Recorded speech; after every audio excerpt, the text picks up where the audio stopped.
Hi, my name is Chase Juszczak, and I'll be explaining REDD. What is REDD? REDD, or the Reducing Emissions from Deforestation and Forest Degradation Program, is a solution towards mitigating climate change being developed by the UNFCCC, or parties to the United Nations Framework Convention on Climate Change.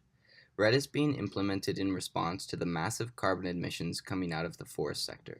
For context, the forest sector, as a result of deforestation and forest degradation, is responsible for approximately 17% of carbon emissions, placing its impact towards global warming or climate change above the entire global transportation sector.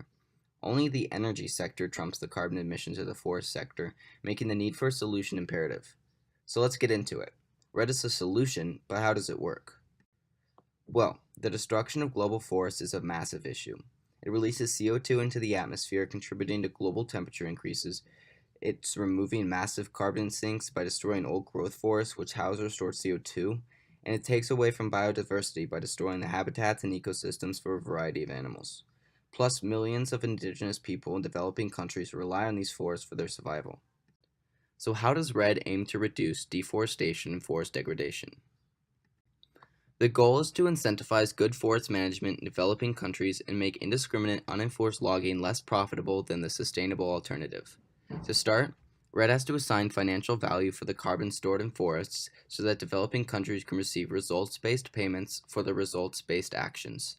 This idea transcends just the reduction of forest destruction and builds on sustainable development, creating relationships with developing countries which encourage conservation and enhancement of forest carbon stocks.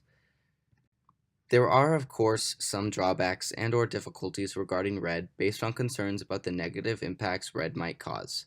For example, REDD might unintentionally result in the limitations of agriculture in these developing countries.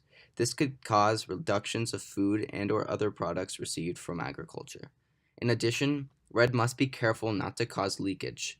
Leakage is the result of increased carbon emissions in an area due to REDD's initial reduction of emissions in a separate area. Now I'm going to turn to the real-world implementations of REDD, in particular by examining how REDD is working to be useful in the country of Kenya. Kenya mainly prioritizes agriculture, which leads to deforestation in the country. Due to an increasing population and currently inefficient wood use, REDD is working to improve sustainability and efficiency in the forest sector. This is coupled with an increased demand for timber and fuel wood. There are mainly 5 subsectors that REDD and the Kenyan government are focusing on. 1. Forestry operations. 2. Timber conversion. 3. Charcoal production. 4. Use of charcoal and firewood by households. And 5. Wood usage in industrial processes. The focus areas for action as a result of these subsectors include efficiency improvements in forest plantations and timber processing to generate social and economic benefits, and efficiency improvements in charcoal production and fuel wood consumption in an effort to meet Kenya's climate goals. This has the potential to reduce emissions immensely by approximately 27% of Kenya's entire greenhouse gas emissions. In short, Kenya pledged to reduce CO2 emissions by 30% by 2030, and in response, the UNFCCC will provide investments valued at around $38 million per year. That's all. Thank you for watching.